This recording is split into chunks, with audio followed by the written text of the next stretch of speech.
Hey, how you doing? Welcome to another time out here. Welcome to another time on the book club. Thanks for coming. Thanks for making this time out with me. Uh, there's another time here. And we continue with the book, uh, Cleopatra's Riches, right?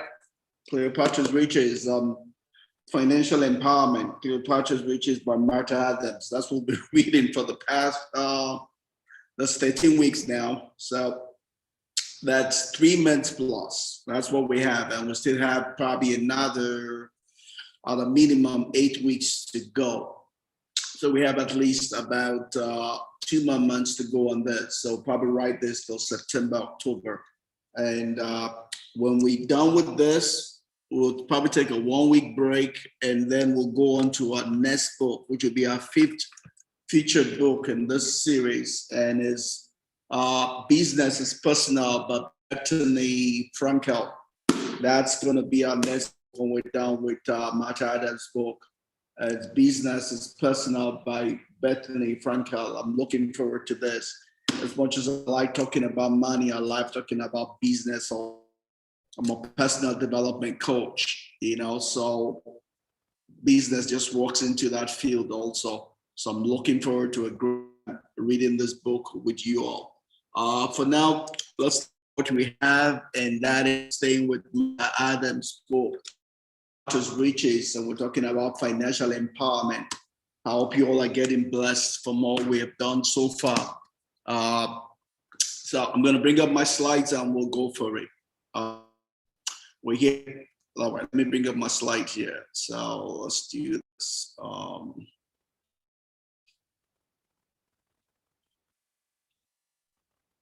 Awesome. I guess you all can see my slides here. So we're gonna go on to, I say all the time, there is the website marthaadamsmedia.com. You can get other resources, that she has, supporting the book. So you can get all you can, extract all you can, and get blessed by it. There's no use going for just the minimal. Go for everything. Right. Judge Bush Sr. was once asked, if he gave his all when he was in that was Naval School. And the question is, why didn't you? Yes, he passed, but the question was, did you give your all? Right. Life is about giving whatever it is, because you never know what's possible until you push to the very end. Right? Leave that measure. You only get to live this life once. Once is good enough if we make the best of it. And the way to do the best of it is to push the ultimate, right? Get all you can get, Let's go on into today's time having to read chapter. Not the third time, right? We're about to break the chapter into 3 parts, right? The first one we did talking about higher education. Second one we talked about media last week, and today we're going to be talking about government tax. Right, the whole chapter is all about how to earn money, how it affects our earning money, how we can win in society to make money, using what is there in society to help us in making money.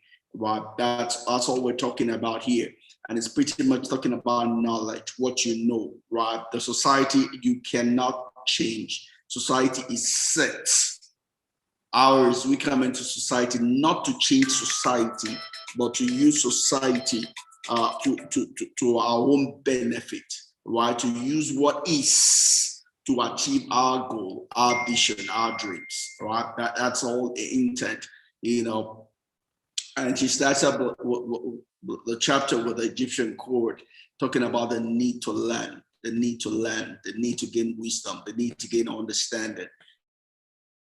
Michelangelo also learning up to his dying bed. When he was dying, said, I am still learning, so we're never too old to learn. The day we stop learning is the day we start dying. is a state, it is day we start getting old, right? For as long as we're learning, we're growing, we're renewing our mind, we're causing water to flow in the stream of our knowledge. We don't age. We're in our mental realm, we're ever renewed, right? We're ever young. For as long as we're learning, we're growing, right? So let's go on and just repeating what I've said about the three things: communication, media. Today we're going to look at government tax system. All right. So what is government tax system, right? Tax is something a lot of people don't really like, especially where here in Nigeria, people feel tax are burden, right? Because they feel that they provide everything that they need themselves, right? They generate their own electricity, they drill their own borehole, they get their own security. It's almost like the government is useless. So why are we paying tax? And that's only local to Nigeria, even in the US, in a lot of places, people feel, why do we pay tax? Do we need to pay tax? And it's almost like, well, someone putting a burden on me to make a payment that I seemingly have no control over, right? So it's more like something we don't want, that someone is forcing on us, and it's more like also the model we started with. At the beginning, you remember that Martha was comparing a model of earning money and spending money to the model which is come up with here, where we earn money, we grow the money, and we enjoy the money. But when it comes to growing, there's the earning and there's the giving tax, right? How do we then do the growing, enjoy, So it's almost in the mindset of negativity, right? Because we're making money and someone is just deducting it, right? It's like we're not getting the full benefit of what we're supposed to get. We see something on our paycheck, but what's in our bank account is different, it's lower, right? So we feel like, wow, why am I working for someone else? We're all focused on the fact that someone is deducting money from my salary, from my paycheck, and if that's all we focus on, like Martha did when she was postulating the model we're working on, if all we're looking at is I earn money and someone is taking the money, we're going to have a negative mentality, negative disposition to money, and anything does not work for us, works against us, right? So we need to move from what seemingly is a negative outlook, negative perspective to tax, to a positive perspective to tax. And that's what we're going to try to do in our discussion here this afternoon, is to help ourselves move from that negative outlook, to a positive outlook. Because for as long as we're negative, then it becomes an hindrance. It becomes something that's working against us, not for us. But right, to be financially empowered, we need everything working in our favor, right? Not against us, right? Including tax, right? And that's an understanding we're hopefully going to get out of our time together. So why do government tax, right? So more like all we've said about people feeling that they don't need to pay tax, right? So let me move on here. So talking about negativity, positivity, what comes to mind for me is Stephen Covey. Stephen Covey in his popular best seller book, The 7 Habits of Highly Effective People, he postulates what he calls 2-3 circles, right? One is the circle of consign, right, which is everything in our environment that affects us that we have no control over. Right here, we include tax, because we truly have no control over how much tax we pay at the initial stage, right? It's a government regulation. It's a government system. We don't set up that system. That system is set up by our society, our government, and we need to live according to it, the law of the land. the tax laws are there to be obeyed, right? As Benjamin Franklin would say, there are two things that you're going to do, right? You're going to die, you're going to pay tax. You're going to pay tax, you know? So it's something that's going to happen, because unless we're lawbreakers, right? But our discussion in financial empowerment is not how to go to jail. It's all about how to use the system lawfully to be financially empowered, to be financially independent, to gain financial freedom. Right, that's what we're talking about here. We're not talking about stealing money, breaking the law, you know, or anything that is not lawful, right? So we are focused on the lawful way of getting financial freedom, financial independence, financial empowerment, right? So we look at it from Stephen Covey, and we talk about the three circles, right? Circles being circle of concern is the law of the land, part of which is tax, right? Tax is the law of the land. We need to do it. We seemingly have no control over it, right? Inside that circle is what he calls the circle of influence, or you might call it a circle of control. It includes the things we have control over, right? So question we'll be asking ourselves is, if we cannot control the law, tax law, what do we over? Some of the things we have control over is understanding the law, right? We have control over understanding the law. We have control over working with people that understand the law, right? Because even though there is a law, tax law, we don't want to pay more than we are supposed to pay. There's no use throwing money away. Yes, we want to obey the law, but we don't want them to be loose with money. We don't want them to be not disciplined with money. Right? We want to pay what is our due and no more.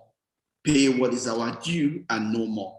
All right. And if there are opportunities where the government will pay us, we want to gain advantage of those opportunities also. We want to maximize our tax return, right? We want to limit the tax we pay. We don't want to pay more than is our due, and we also want to maximize the opportunities to get tax returns, right? Those are within our control. Those are things we can influence, right? But we're going to pay tax. That is outside our control. But in our control is knowing tax law, right? And even when we don't know it, we can employ those who know it. That is their profession. That is what they do for a living. And we can use their service to optimize our relationship with tax, right? And that's all that Stephen Covey postulates, you know. But the important thing, which is a third circle that is not popularly mentioned, but it's important, is there is a smaller circle of influence. Even though there are a lot of things that we have control over, the truth is that we don't do all of them. There might be 100 things that we have control over, right? To the extent to which we do those things is when we get a benefit. But the truth is that we only do the things we are committed to, right? There are things done, the 100 things that we have influence over, 100 things that we have control over, right? But it's only those that we do. So that's a smaller circle. It's a circle of commitment, right? What we actually commit ourselves to doing and do, right? To the extent to which we work on that will cause that our circle of influence, circle of commitment will grow bigger, right? And to the extent to which we work on that also, you know, as a circle of grow also, and our circle of concern will as it were, reduce, right? So, but also that's on the circle of commitment is, you know, don't forget, knowledge is not, it is knowledge is put to use that power, right? So it's not about what I can do, it's what I do that makes a difference for me, right? So we need to focus on the things we can do and do them. And, you know, that's what we get the benefit of the things that we can do concerning tax, right?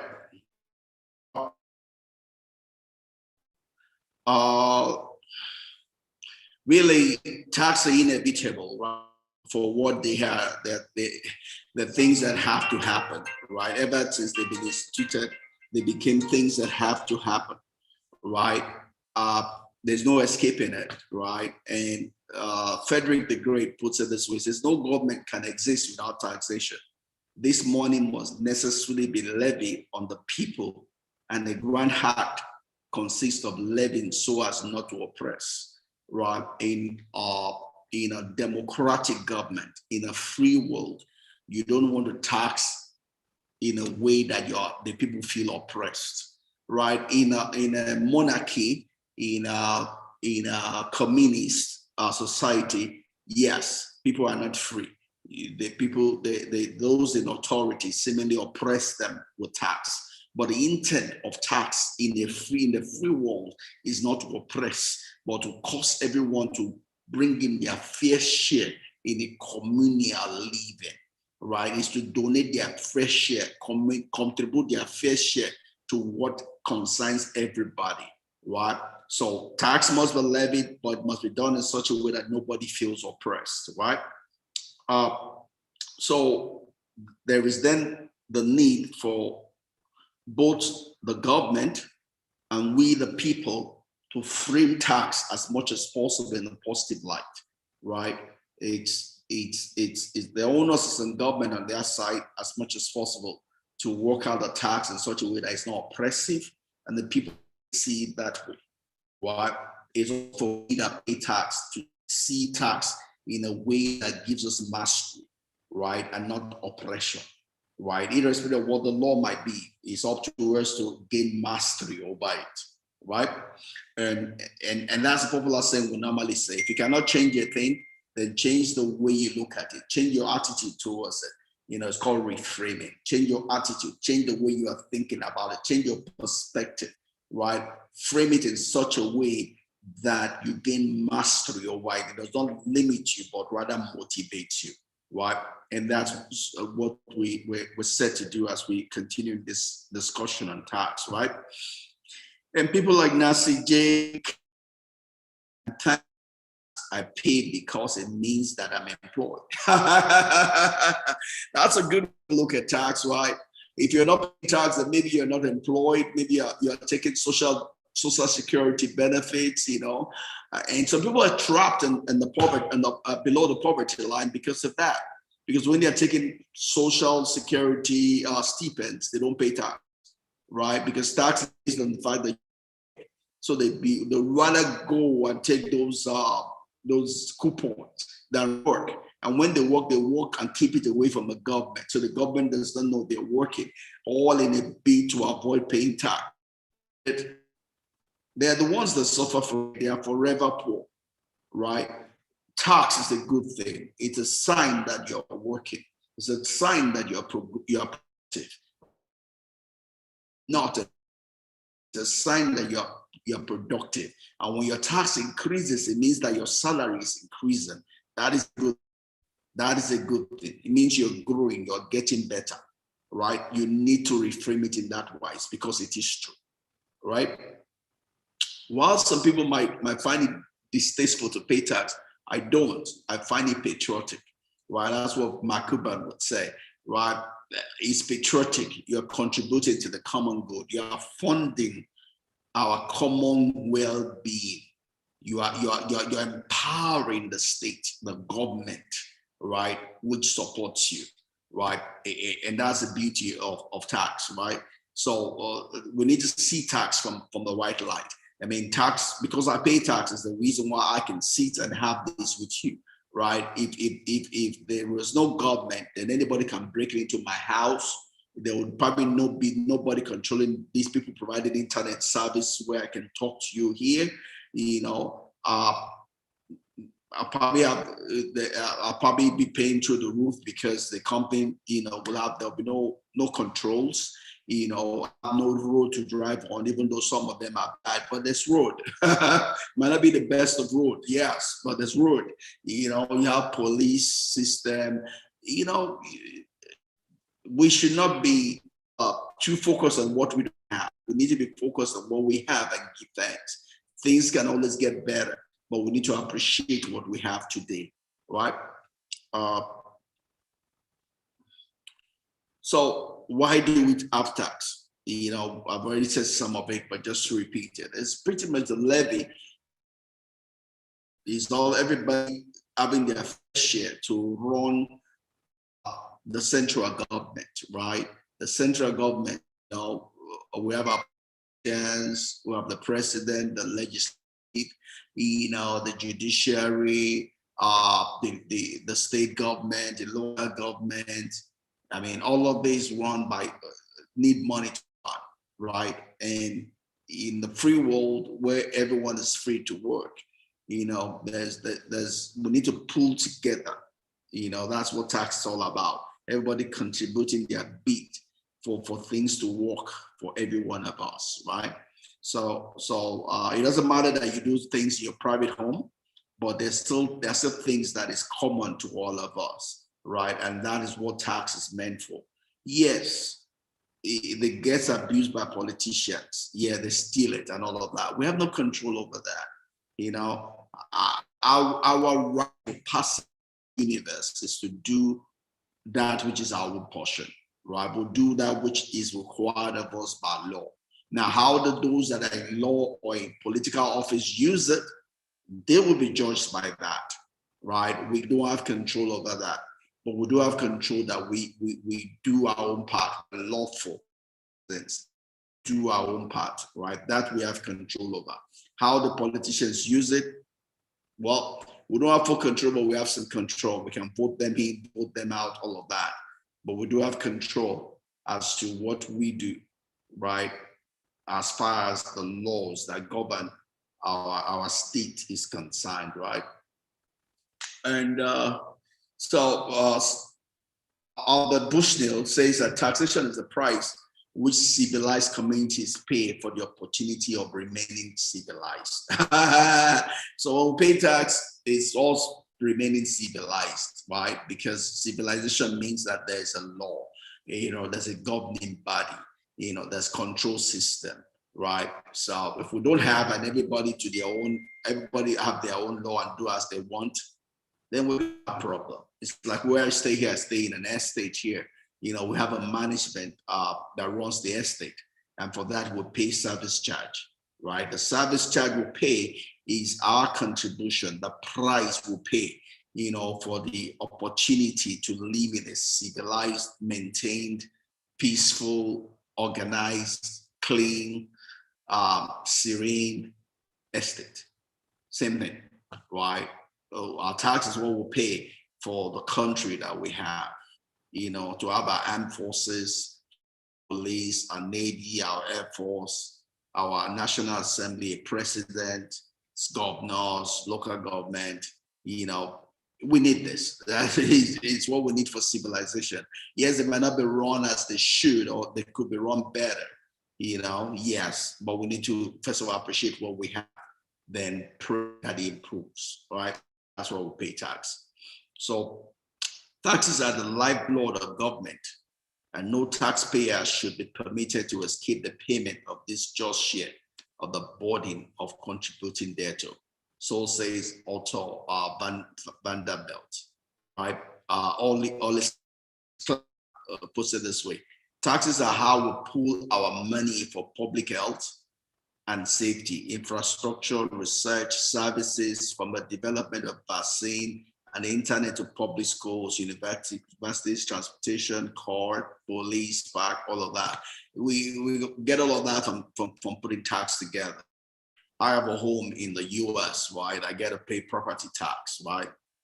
That's divided into two parts. Part of it it goes to the school district to maintain the schools. That's the only reason why in the US you have education is free up to K-12, because the homes pay for it. There is a tax on the properties to maintain the schools, right? The other part goes to the county, right? The homes pay to run the county, right? And that's why the homes then have the right to vote people into those counties, right? Because they maintain those counties, they contribute to run them, right? ROIC puts it this way, it says in theory, taxes should be like shopping. What I buy is government services. So when I pay my tax, I am buying government services. What I pay at my tax, right? When you pay your tax, it gets government services. Like in the US, education is free up to K-12, you know, and other things that get provided because you pay tax. So pretty much in most capitalist systems, you have three types of tax. You have that in the US, you have here in Nigeria also. You know, there are three types of tax, right? So there are three types of tax pretty much. Also, tax could be in two different ways, right? You could have a direct tax and indirect tax. We'll talk about that. But there are three types of tax. First one is called the regressive tax, right? Which pretty much is when you the tax you put on products, right? VAT, sales tax, fuel tax, you know, they're equal percentage on the goods and services, right? So it's called a regressive tax. It's irrespective of your income. It's a function of how much of the product you are buying, right? If a rich man buys small, little bit of the product, he pays the percentage of that. If a poor man goes to buy a whole lot of that product, he pays according to what he buys. He has a relationship to your income.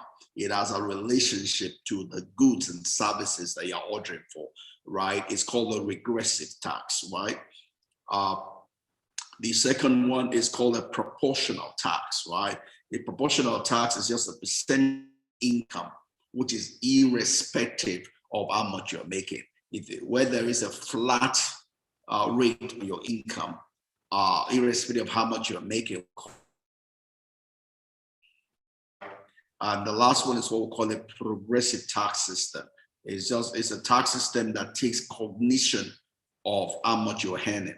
So it has a certain percentage up to a certain income range, and as graduates, there's a percentage, you know, just making sure or trying to make sure that the more income you make, the more tax you pay, right? It's called a progressive tax system, right? An example of progressive tax system, which we get used in Nigeria and the US, is in this year, the federal progressive tax in the US, it has a rate of 10 up to 24, you know, up to 37%. You know, the first 10% apply if you are for a single, if what you make is 10,000 to just 275, you know, per annum, you get 10%. But for married people up to 20,000, you get 10%.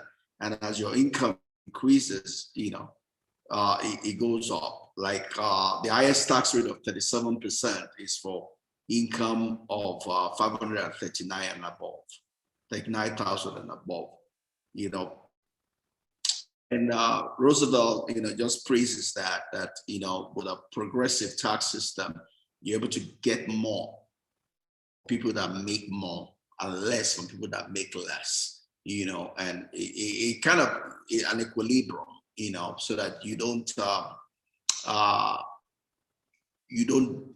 unnecessarily label the poor, right? The poor in the system. So it takes cognition of how much you're making, right? So also for Nigeria, for Nigeria, which is the country I stay here. And similar also in the US, you know, you have it also broken down. You have what the federal government takes, you have what the state takes, you have what the county takes, you have what the school district takes. For Nigeria, we have our government system is the federal, the state, and the local government. And there's what each of these take from a tax standpoint, right? For the federal government, you know, we have the Federal Inland Service that administers the tax that is due to the federal government. The states, each state also has their own internal revenue, well, they call it state inland revenue services also. And local governments don't collect tax, you know, by nature. What they collect are taxes, are levies, right, in Nigeria. So some of the things that the federal government collects, which is collected through the FIRS, is we have the company income tax. So every company pays their tax to the government, to the federal government. There's education tax, there's stamp duties, there's custom duties, excise duties, things that have to do with the border. There's withholding tax, there's value added tax. Those are the major tax that get collected by the Federal Inland Revenue Service. Now, the state's revenue service gets collect people's personal income tax. So you pay personal income tax based on where you live, right? Not where you work. It's where you live, not where you work, right? You pay your personal income tax based on where you live, not where you work, right? That's what the law is supposed to be, right? The company pays to the federal, and the people pay where they live, right? Though that gets adjusted, by in some places where people pay where they work, but really the law is where you live, right? And some withholding tax also goes to the state. Obviously, local governments, all they do is they administer levies, So that's in a summary, the tax system.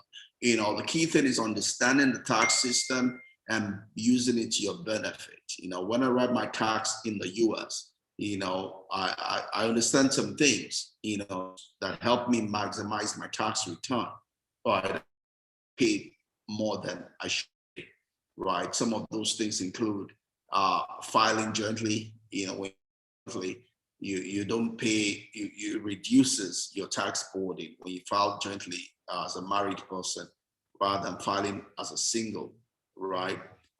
Some of the things that might increase your tax return include buying a house, being on a mortgage,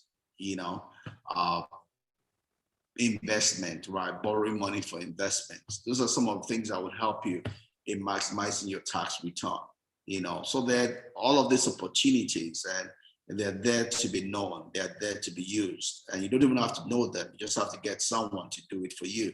And they're CPAs, who are trained to do this, right? Tax administrators who are trained to do this, right? You pay for the service, but you get returns that are higher than the service you pay for, So it's there to be used. A tax should not be a burden, it's what we get for what we get, and we can optimize it, by knowing more about it, or getting someone that knows about it, to help us, in the process. All right, that's all I got for you today. I'm going to shut down here. None of my people come around, so there's no question to deal with. All right, so I'm going to shut it here. Thanks for spending this time with me. Glad you came. Glad you enjoyed it. Hope you learned one or two things, Feel free to visit me on YouTube if you have any question, and we can treat it on my Facebook page. We can treat it there also. Anyway, I gotta go now. God bless you. Have a great week ahead, and see you next Sunday. We'll be reading chapter 11, which will be growing money. How society affects growing money. I will be increasing in our knowledge and our enablement and capacity. God bless you. Bye-bye.